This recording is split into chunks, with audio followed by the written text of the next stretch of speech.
God of War yet? Have you cleared God of War yet? Have I cleared it? Or do you play it? Oh, I actually watched my youngest son play it for 7 days straight. And then I said, get the F off my couch. Like my son is one of those dudes who he never fully likes anything and is never impressed by anything I've ever done in my career. That he was impressed with. And that one he actually said, Daddy, this is one of my favorite games of all time. It was like he was pissed at me because he liked it. He had to admit he liked something I did, So that was like the highest compliment I could have gotten, that Cameron actually liked it. Hello. What was it like working with Richard Dean Anderson, aka the legend MacGyver? I hated it. He's a grumpy old bastard. No, I love the cat. He is one of the smartest human beings I've ever met. And his sense of humor, the sense of humor of Stargate, was very much Rick. He knew that he couldn't play the character the way Kurt Russell had played it for any length of time. I mean, not only would it have gotten redundant and maybe boring, but it would have been boring for him too. So he injected his sense of humor into it immediately. And for Rick, the script was kind of like the expiration date on milk. It was kind of a suggestion, but if you didn't like it, well then let's do something else.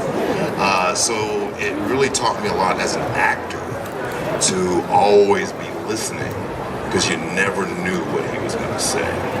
So, and then just as a human being,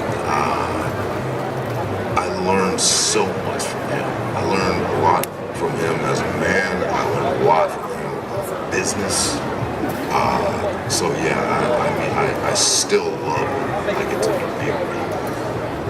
So he's a great guy. I think we have time for 3 more questions. I've got one over here. Hey Chris. Hey. Big fan of Stargate SG-1. Favourite episode is the time loop episode from season 4. Just wondering what your memories are of that episode, if it was as much fun as it looked like.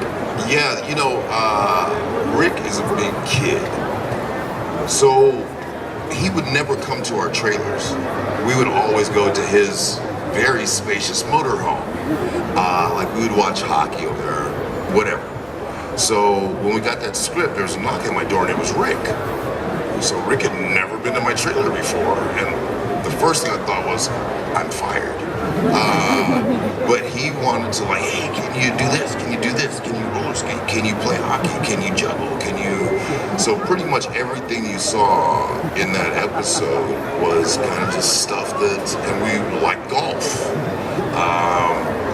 The only thing they didn't use there was a thing where he was making pottery, and then Teal watches him making the pottery, and then you see him kind of telling Teal how to make it. Then the next cut, Teal is very proud of the clay pot that he made. Then the next shot is them shirtless, covered in clay.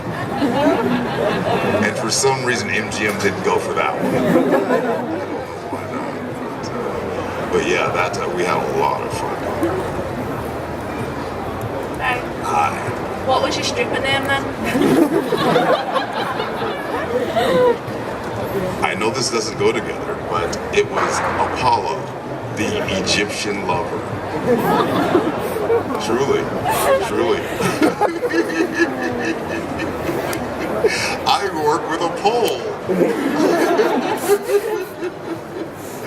Hey, how you doing? Who was the biggest prankster you've worked with on SG-1 or any other?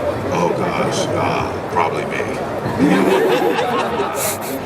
Well, because I wasn't burdened like the rest of the cast with having to learn lines. I mean, let's face it. Thank you, O'Neill. You are correct, Daniel Jackson. Indeed. Didn't take a lot of memorizing. So I would fill my time playing practical jokes. I would go through phases where, I would saran wrap people's toilets, which sounds funny. It's not funny at 5:30 in the morning when you get there and use the bathroom and it all splashes back on you. Putting poo in people's toilet. I mean, I'll skip that one. Then I went through a period where I would duct tape people to stuff. Terrell Rothery, I don't know if any of you have had the chance to meet her. She is wonderful.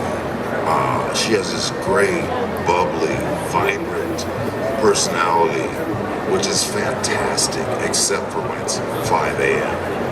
and you've just gotten done with a night of drinking. And she was just really under my skin one day, so I started duct taping her to stuff. So I duct taped her to a chair, then later on I duct taped her to a tree. Later, I was just duct taping her everywhere. And then the production got mad because it would take like half an hour to get her unduct taped. Where's all the duct tape gone? Yeah, I was stealing everyone's duct tape. So we, it was probably me. So, but it was funny though. Everyone like really took it well. But when I would go to other shows, wouldn't go over so well. Like I was Simon Baker from The Mentalist. He still sends me hate letters. That's how much he hates me. So the general tomfoolery that we had on Stargate didn't really play. And that's one of the reasons why I just don't do guest spots anymore, because they're not fun. I will only even consider doing sci-fi and fantasy now, because that's what I find interesting to do, that's what interests me, and that's where I have fun. So I'm at a point in my career where I only have to do shit I want to do. So everything I do from now on will only be sci-fi and fantasy. That's just really what I enjoy. That's a nice way to wrap it up. No, one more question. Okay, one more question, yes. Right, Yeah. go on. No pressure. It's got to be good though. Hi, first of all, thank you for everything you've ever done. Oh, thank you. Hang on. Is it true that when you...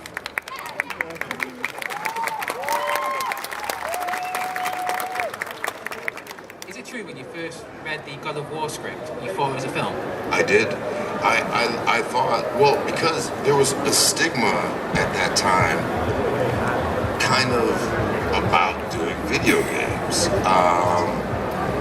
So I get sent this script, and I've been approached about doing other video games, and I always turn them down. And so I'm reading this script, and I got kind of angry. So I called my agent, and I was like, why are you sending me this A-list film? Obviously, this role is straight to offer. Like, why would I waste my time putting myself on tape, doing or going in and meeting with it? And they were like, well, it's not a film. It's like, it's the pilot for a TV show. They were not, it's the reboot of a video game franchise. I was like, then why are you sending it to me? I said, because they are gonna film it. So you will not just be the voice, you will do everything. You will do the motion capture, the CG, but everything. And they really want you in because they're fans of Stargate. They think you might have the right physicality or voice. So I kept reading. I was like, wow, this is like not the most fantastic video game. This is one of the best scripts I've ever read. And the relationship between Kratos and Atreus was particularly attractive to me. And so going on, and it went well. They want to see me again, so now it's for Corey and some of the studio heads of Sony and Santa Monica. It went well. So I tell my agents, I think I want this. So now my agents call me and say they want to have you back in for a chemistry test. Okay, so they had already hired Sonny, who plays Atreus. So I go in, this little 10-year-old kid, and but I have sons who were all 10. I was 10, so I knew kind of where to meet him, and we got along really well. Call my agents. Oh, it's a done deal. Get a call back from my agents. They'd like to see you for another chemistry test. It's like, with who? It's like, well, with Sonny. I'm thinking, this little bastard stabbed me in the back. We weren't really getting along. He was faking it. So we go back, and it's me and another guy who are there for the chemistry test. And I'm kind of looking, oh my God, watch this little kid. So we get along even better this time. So end up getting the role and talking to Sonny for 4 years. He reminded me that I'm the God of War because of him. That he okayed me.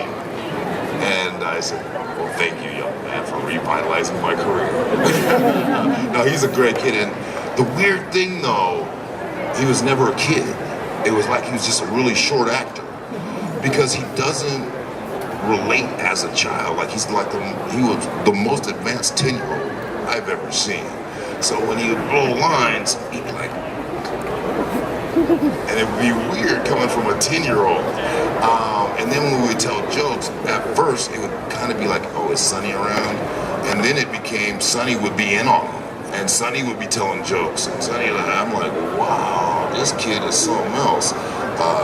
But he really is. I mean, what a fabulous little kid. And it was never too big for him. It was never like he was shied away from the process. Because while we were doing this, he did a movie, he played Jennifer Aniston's kid. Then we did a movie, he played Colin Farrell's kid, and Colin Farrell and Nicole Kidman's kid. So it was never that it was too big for him. The only time I ever saw him kind of be like, wow, the night that we went on sale, we did like a countdown, like a live countdown, and they showed him our emojis. So when he saw the Atreus emoji, he was like, wow, this is so cool. That was the only time that he was just like a kid. Did you see the final, product with them, or did you get sent, or did you see the process as it went? I finally saw some of this stuff about 2.5 years into it, because honestly, when they were talking about one shot, I never really understood what it was. I kind of just trusted Corey, and believe me, everything the God of War is flows from Corey Barlog down. There's this whole saying about toxic masculinity.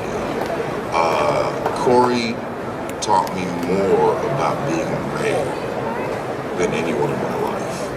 He taught me that you can be a man that has power and not use it to keep people down or to put people in their place. You can use it as understanding and empowering people and listening to people and really truly giving people the freedom to really explore their worth and their value, and that everyone has value.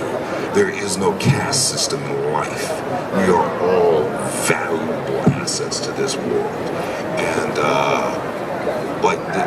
truly, he made me reassess what being a man really is. And it's kind of changed my everything in my career, everything. I only want to do shit that matters. I only want to do, and not thinking that I have this huge calling, but just even in my interactions with people that can affect people on a day-to-day basis.